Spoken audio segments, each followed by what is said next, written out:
क्या आपने कभी सोचा है कि कुछ बातें ऐसी होती हैं जिन्हें किसी स्त्री को कभी नहीं बताना चाहिए, चाहे वो आपकी पत्नी हो, बहन हो, मां हो या कोई और बेहद करीबी। आखिर ऐसा क्यों कहा जाता है? क्या ये उनकी भावनाओं से जुड़ा है या इसका कोई और गहरा कारण है? गौतम बुद्ध ने एक बार अपने शिष्यों और एक व्यापारी को ऐसा ज्ञान दिया जो आज भी हमारे जीवन में उतना ही प्रासंगिक है। बुद्ध ने कहा था, 3 बातें ऐसी होती हैं जो किसी भी स्त्री को कभी नहीं बतानी चाहिए। ये सुनकर शिष्य और व्यापारी दोनों हैरान हो गए। अब आप सोच रहे होंगे, स्त्रियों के साथ ही ऐसा क्यों? क्या स्त्रियां भरोसे के काबिल नहीं होती? क्या बुद्ध का ये कथन स्त्रियों के प्रति अन्यायपूर्ण है या इसके पीछे कोई गहरी शिक्षा छिपी है? और सबसे महत्वपूर्ण, कौन सी है वो 3 बातें और उन्हें गुप्त रखना इतना जरूरी क्यों है? इस कहानी में हम जानेंगे कि एक व्यापारी ने बुद्ध की इस सलाह को नजरअंदाज किया और अपनी बातें एक स्त्री के साथ साझा कर दी। परंतु जो हुआ, उसने न केवल उस व्यापारी के जीवन को बर्बाद कर दिया, बल्कि ये भी साबित कर दिया कि बुद्ध की बातों में कितनी गहराई और सच्चाई थी। अब खुद से सवाल पूछिए, क्या आपने कभी अपनी कोई बात साझा की और बाद में पछताया? क्या आपने सोचा है कि कुछ बातें किसी के साथ साझा न करना ही आपके लिए बेहतर हो सकता है? और अगर आपसे कहा जाए कि अपनी बातों को गुप्त रखें, तो क्या आप ऐसा कर सकते हैं? इस कहानी के हर मोड़ में आपके लिए एक महत्वपूर्ण सबक छुपा है। बुद्ध की ये शिक्षा न केवल उस व्यापारी के लिए थी, बल्कि ये हम सभी के लिए है।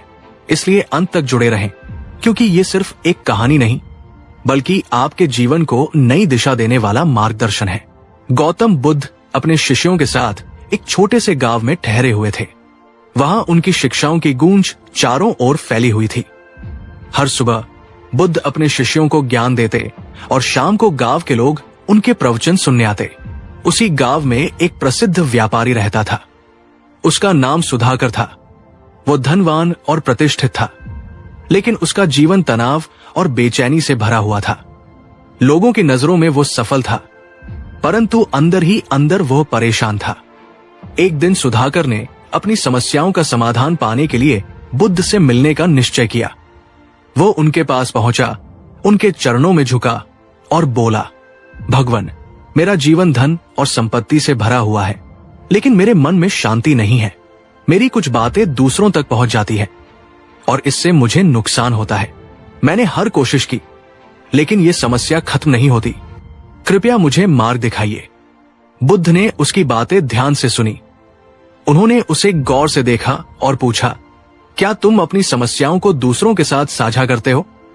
सुधाकर ने सिर झुकाते हुए कहा, हाँ भगवान, जब मेरा मन भारी होता है तो मैं अपनी पत्नी, दोस्तों और परिवार के साथ अपनी बातें साझा कर लेता हूं, लेकिन यही बातें कभी कभी मेरे खिलाफ चली जाती है।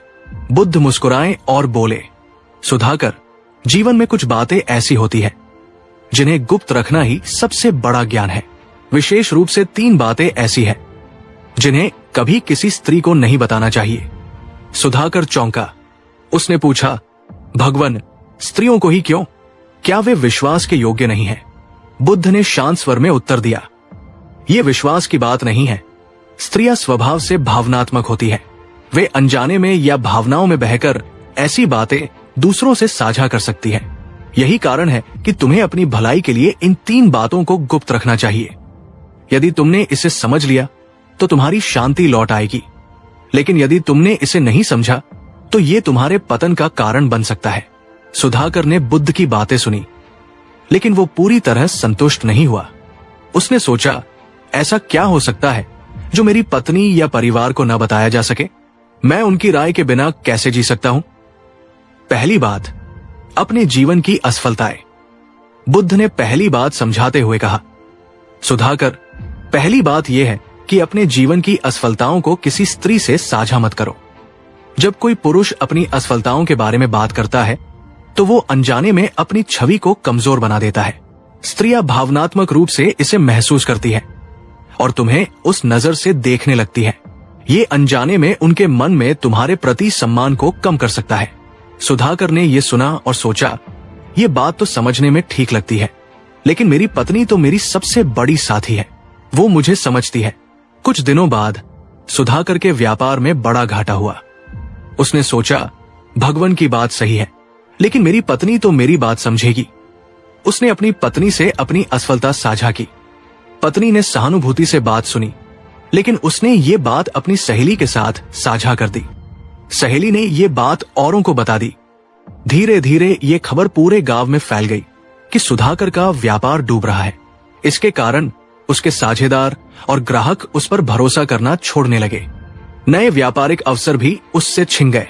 जब सुधाकर को यह पता चला तो उसे बुद्ध की पहली बात याद आई, लेकिन अब तक बहुत देर हो चुकी थी। दूसरी बात, दूसरों द्वारा किया गया अपमान। कुछ समय बाद सुधाकर फिर से बुद्ध के पास पहुंचा।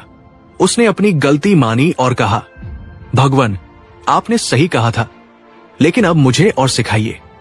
बुद्ध ने दूसरी बात समझाई, सुधाकर, अगर किसी ने तुम्हारा अपमान किया है तो इसे स्त्री को मत बताओ। स्त्रियां भावनात्मक रूप से जुड़ी होती हैं और इस अपमान को भूल नहीं पाती। वे इसे बार बार तुम्हें याद दिला सकती हैं और ये तुम्हारे मनोबल को गिरा सकता है।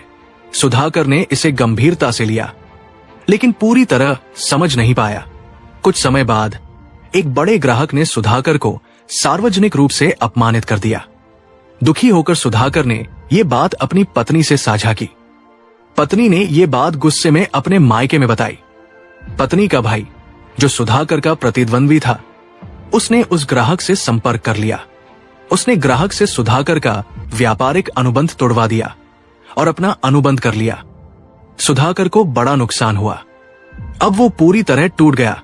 उसे बुद्ध की दूसरी बात का अर्थ समझ में आया।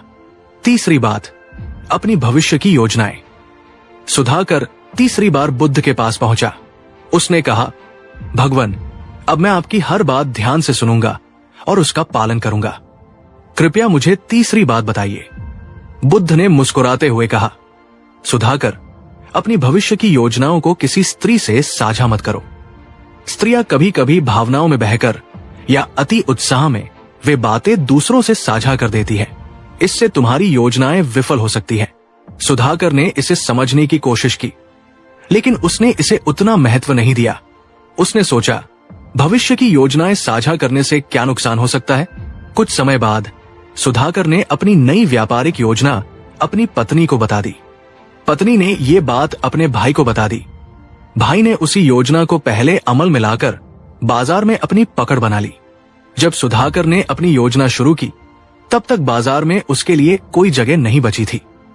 उसका बड़ा नुकसान हो चुका था। कहानी का परिणाम, अब सुधाकर पूरी तरह टूट चुका था। वो बुद्ध के पास पहुंचा, उनकी चरणों में गिर गया और बोला, भगवान, आपने सही कहा था। मैंने आपकी सलाह को नजरअंदाज किया और अपनी बातों को साझा करके खुद को बर्बाद कर लिया। कृपया मुझे क्षमा करें और बताइए कि अब मैं क्या कर सकता हूं। बुद्ध ने उसे शांत किया और कहा, सुधाकर, जीवन में संयम और मौन सबसे बड़ा गुण है। जो बातें तुम्हारे आत्मसम्मान, भविष्य और शांति को प्रभावित कर सकती हैं, उन्हें अपने तक रखना सीखो। ये शिक्षा केवल स्त्रियों के लिए नहीं, बल्कि हर व्यक्ति के लिए है। जो अपनी बातों और वाणी पर नियंत्रण पा लेता है, वही सच्चा ज्ञानी है। अब आप सोचिए, क्या आप भी अपनी असफलताएं, अपमान या योजनाएं दूसरों से साझा करते हैं? क्या आपने कभी महसूस किया है कि आपकी बातें आपके लिए नुकसान का कारण बनी हैं? गौतम बुद्ध की ये शिक्षा केवल एक कहानी नहीं है, बल्कि एक ऐसा सबक है जो हर व्यक्ति के जीवन को सफल और शांत बना सकता है। इसलिए इस ज्ञान को अपने जीवन में अपनाएं और बुद्ध के मार्ग पर चलकर अपने जीवन को बेहतर